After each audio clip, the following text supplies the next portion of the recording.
오늘 우리에게 주시는 하나님 말씀은 사도행전 12장입니다. 오늘도 이 말씀을 통해서 하나님께서 우리 모두에게 은혜 주시기를 원합니다. 간밤에 평안하셨습니까? 오늘 본문에 등장하는 헤롯 왕은 예수님이 탄생하실 때 아기들을 잡아 죽이려고 했었던 그 헤롯 대왕의 손자입니다. 오늘 등장하는 이 헤롯이라는 사람은 유대인들의 환심을 사기 위해서 야고보를 죽였습니다. 1절 말씀 한번 볼까요? 1절 제가 말씀 읽어드립니다. 그때 헤롯 왕이 손을 들어 교회 중에서 몇 사람을 해하려 하여 2절입니다. 요한의 형제 야고보를 칼로 죽이니, 야고보를 칼로 죽였다라고 이야기합니다. 유대교와 기독교가 점점 대치되고 있는 상황이고 기독교의 세력이 점점 커지고 있는 이 상황에서 기독교인들을 탄압하면 유대교인들의 인기와 지지를 얻을 수 있을 거라는 계산 때문에 단순히 인기를 얻기 위해서 사람을 죽였습니다. 오늘 등장한 이 헤롯의 할아버지 뻘 되는 이 헤롯 대왕이라는 사람은 평생 자신의 정체성 때문에 어려움을 겪었다고 해요. 왜냐하면 유대인의 통치자였음에도 불구하고, 총독이었음에도 불구하고 에돔 사람이었다는 자신의 출신 때문에 항상 한계가 있었던 것 같아요. 그래서 유대교를 잘 따르고 관습을 따르던 자임에도 불구하고 더 이상 유대교 안에 더 깊숙이 들어가지 못하고 유대인들 사이에서 지지를 얻지 못하는 그런 상황에 한계를 많이 느꼈던 거죠. 이 헤롯 대왕이 할아버지니까 오늘 등장하는 이 헤롯도 당연히 유대인의 무리에 소속감을 느끼려 하고 그 안에 들어가기 위해서 무엇이든지 하려는 이런 강한 열망이 있었던 건 분명합니다. 그래서 오늘 본문에 등장하는 헤롯은 세베대의 아들 야고보를 죽이고 사람들이 좋아하니까 베드로도 잡아야 되겠다라고 이렇게 행동했던 것이죠. 그런데 한 가지 궁금한 것이 생깁니다.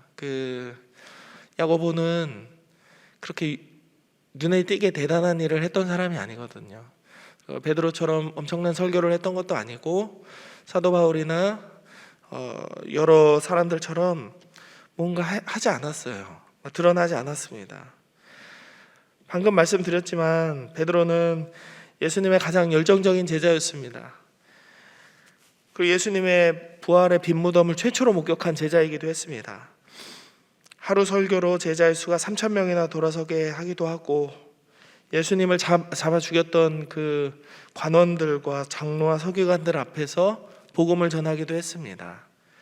누가 봐도 베드로는 바울이 활동하기 전까지 유대교를 떠난 기독교인들의 가장 정점에 서 있는 최고의 지도자로서 손색이 없어 보입니다.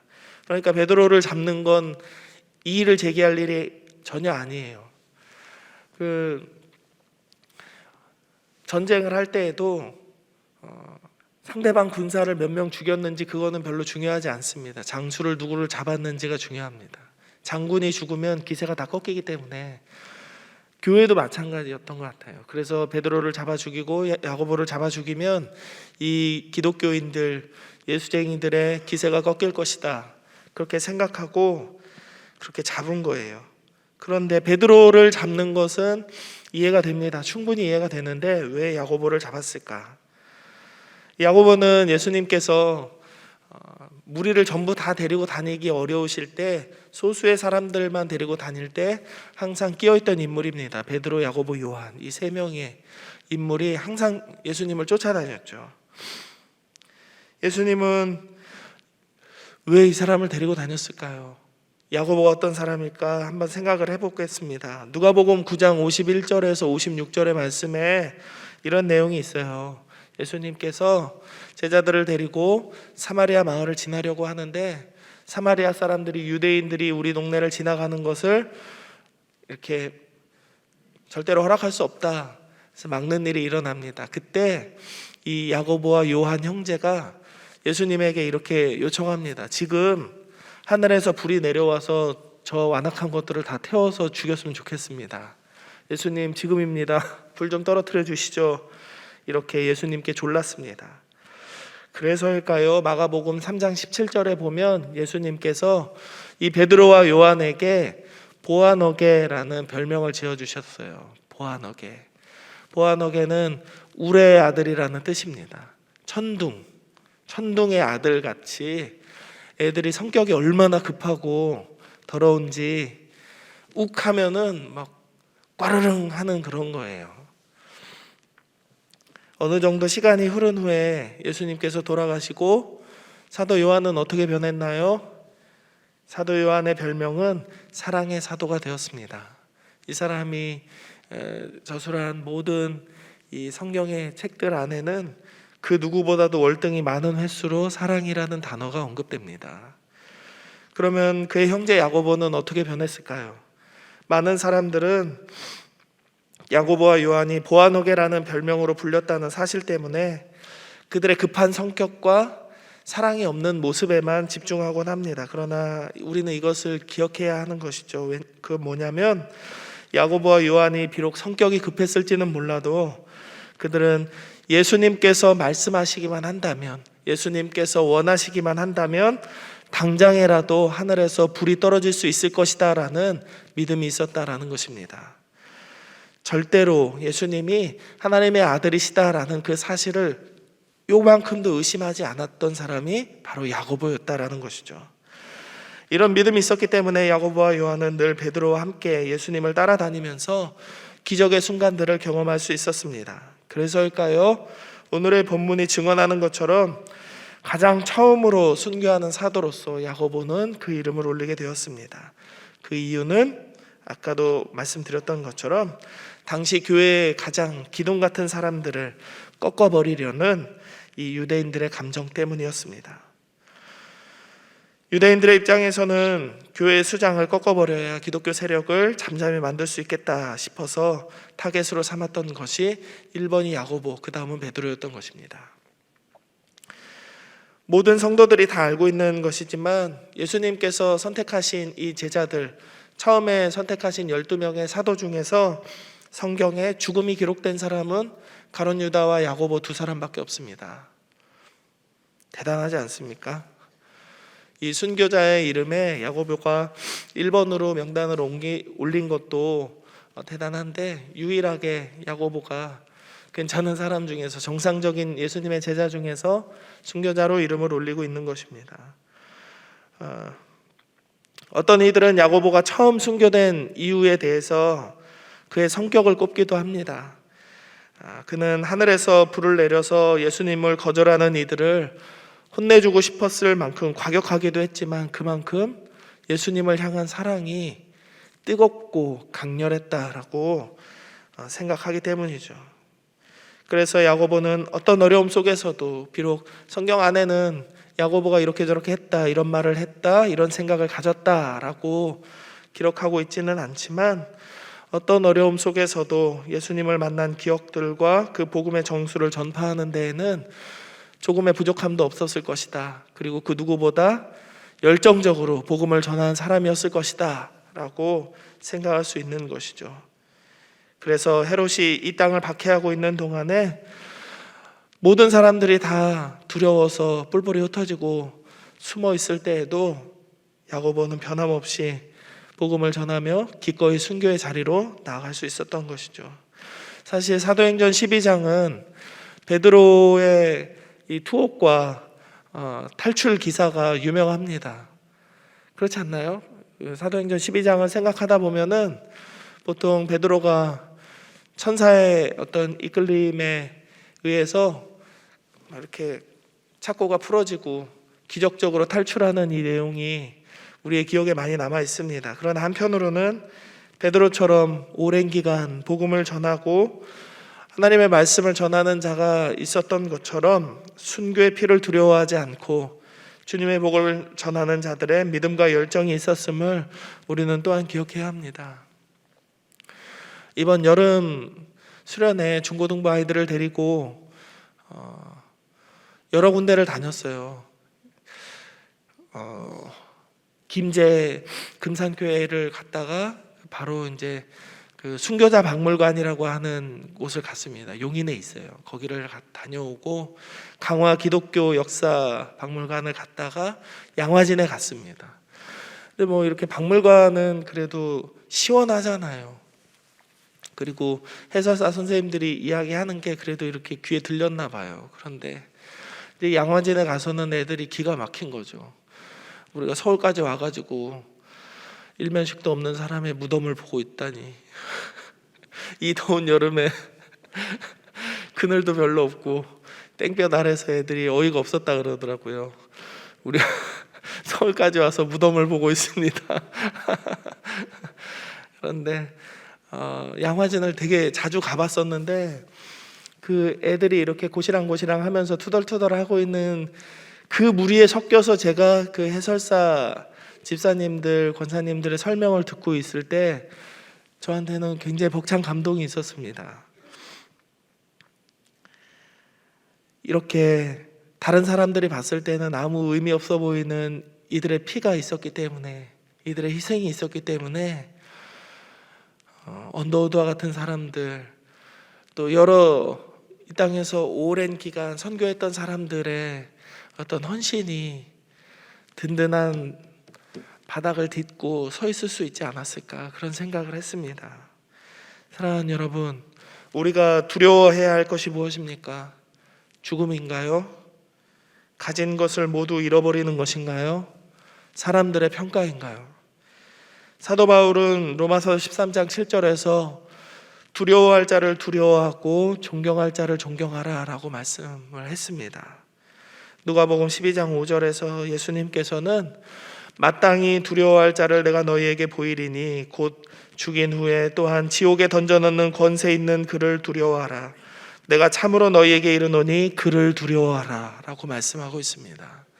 우리가 두려워해야 할 것은 눈앞에 보이는 헤롯이나 죽음을 부르는 칼날이 아니라 죽음 이후에 우리의 생명, 우리의 영혼을 받아주실 하나님이시라는 사실입니다.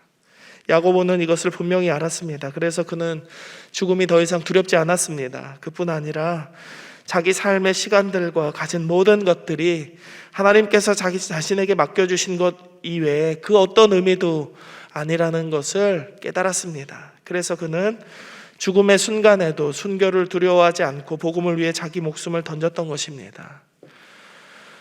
누군가 이렇게 생각할 수 있습니다.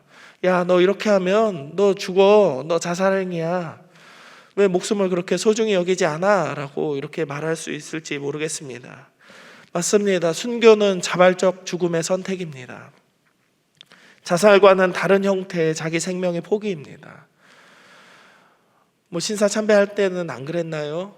신사참배 한 번만 하면 살려준다, 그리고 교회 유지하게 해준다, 신앙을 갖게 해준다, 다 그렇게 이야기했습니다.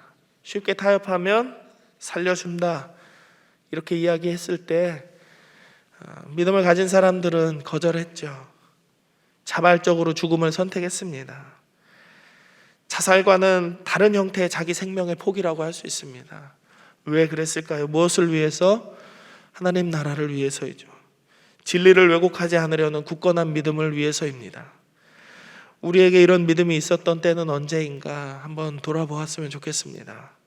처음 믿음을 가졌을 때 성령의 충만함을 받아서 뜨거운 마음으로 신앙생활을 하던 그때의 믿음은 지금도 유효한지 생각해 보았으면 좋겠습니다.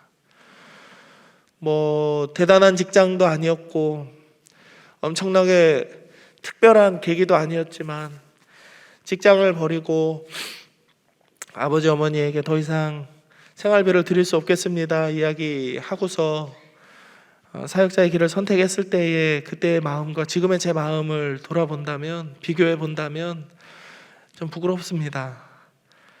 많이 부끄럽습니다. 그때처럼 그렇게 과격한 신앙이 어디에 있었을까? 지금 나는 무엇을 생각하면서 교회를 섬기고 있는가? 받을 걸 생각하고 있진 않는가? 누군가의 반응을 보고 있진 않는가?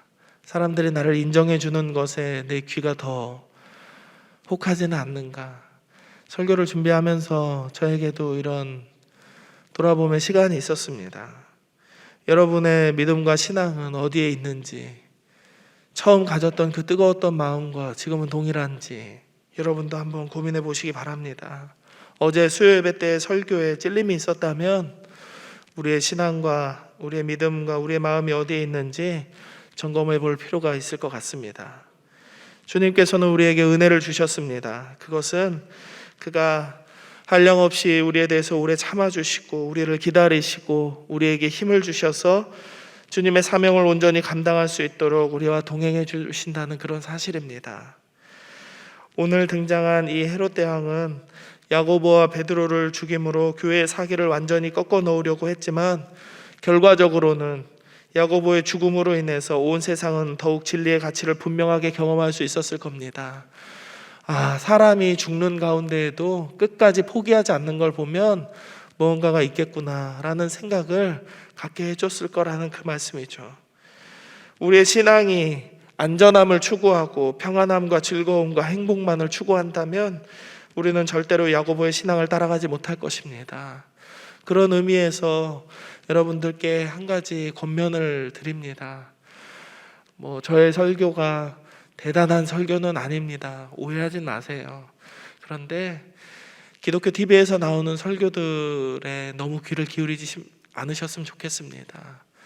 복을 주고 행복하게 하고 하나님께서 우리 모두에게 좋은 날만 줄 것이다 라는 이런 설교에 여러분들 귀가 혹하지 않기를 바랍니다.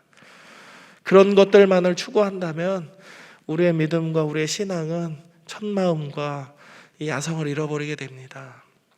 항상 온실 안에 있고 싶어하고 누군가 나에게 따뜻하게 대해주지 않거나 나에게 좋은 일이 일어나지 않거나 요만큼이라도 내 감정이 상하는 일이 일어나게 되면 교회를 떠나거나 화내거나 분노하게 될 겁니다. 여러분들의 마음을 편안하게 해주는 설교에만 귀를 기울이지 마시고 하나님께서 우리에게 어떤 말씀을 주시는지 분별할 수 있는 지혜를 가지시고 하나님께서 내게 원하시는 것이 무엇인가 판단하며 행동하는 여러분들 되시기를 주의 이름으로 축복합니다. 우리는 우리 각자의 자리에서 각자에게 맡겨진 사명을 위해서 헌신해야 하겠습니다. 기독교인의 삶은 하나님과 동행함으로 얻게 되는 평안함입니다. 이것을 잊어서는 안 됩니다.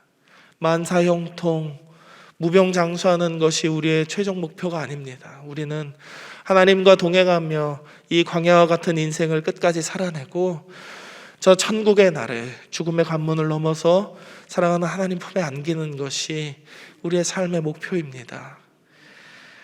하나님은 우리의 두려움을 넘어서 하나님의 일들을 보게 하시고 야고보에게 허락된 것과 같은 굳건한 믿음으로 우리를 채워주실 것을 믿으셔야 하겠습니다. 오늘도 각자의 자리에서 주어진 사명을 충성스럽게 감당하는 우리 모두가 되기를 주의 이름으로 축복합니다.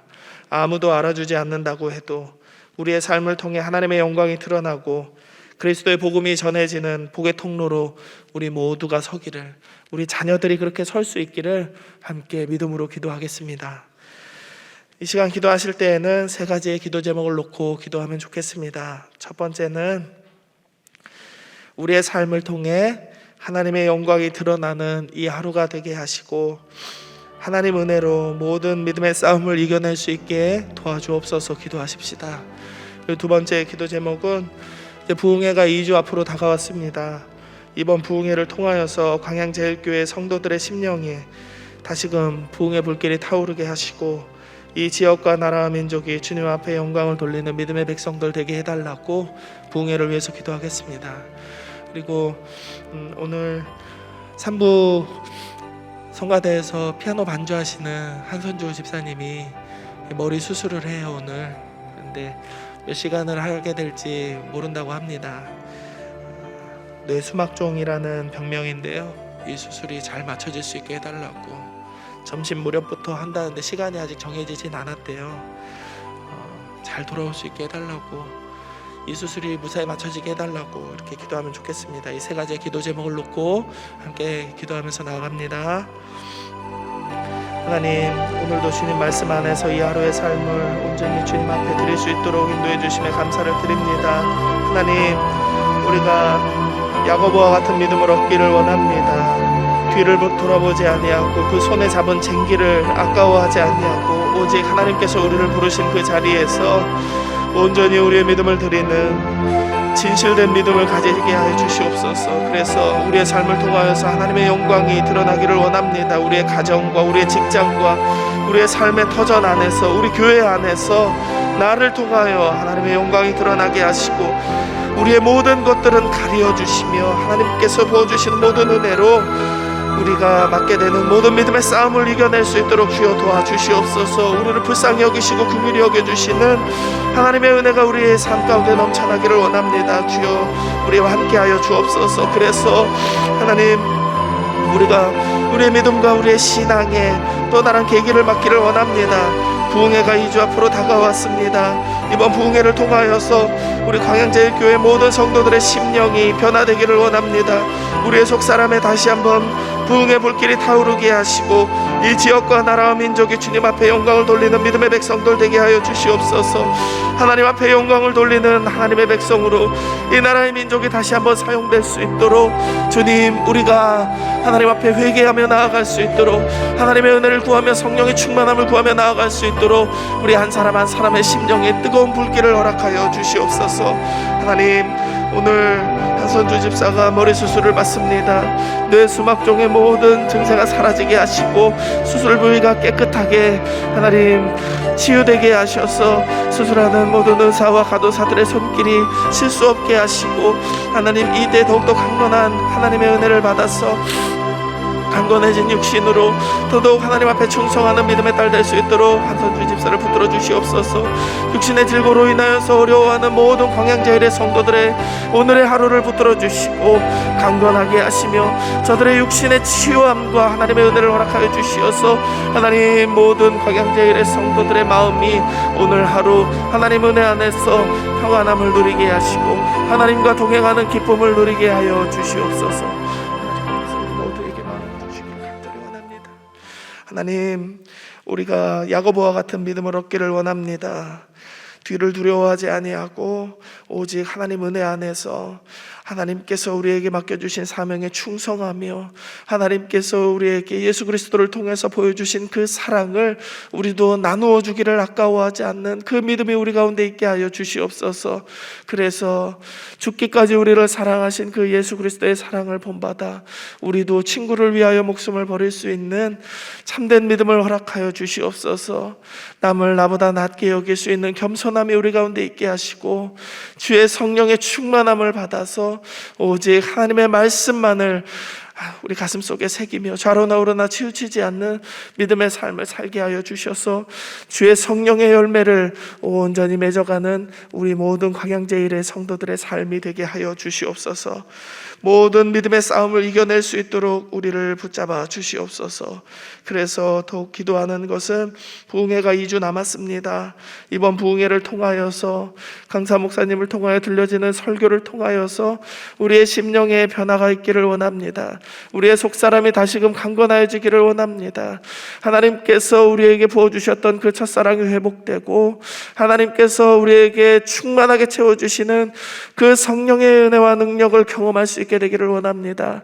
주여, 이 나라의 민족과 이 온 열방을 위하여서 기도하며 나아가는 광양제일의 성도들 되게 하여 주시옵소서.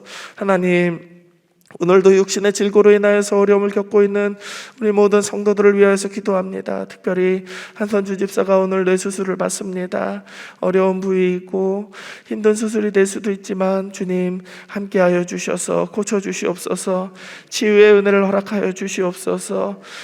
그 수술실에 들어가는 모든 이들에게 단 한 번의 실수도 일어나지 않도록 하나님께서 그 손을 붙들어 주시고 치유의 모든 회복 과정 가운데에도 하나님 동행하여 주시어서 하나님께서 주신 평안함으로 하나님 온전하게 두 발로 걸어서 이곳에 다시 돌아와서 하나님을 예배하며 하나님 앞에 영광 돌리는 믿음의 삶을 살아가는 귀한 딸 되게 하여 주시옵소서.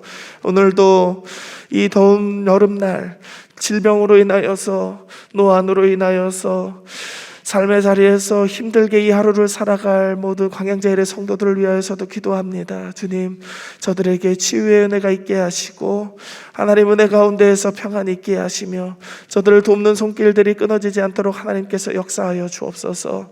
오늘의 모든 광양제일의 성도들의 기도의 제목 가운데 하나님께서 응답하여 주시기를 간절히 원하며 거룩하신 예수 그리스도의 이름으로 기도드립니다. 아멘.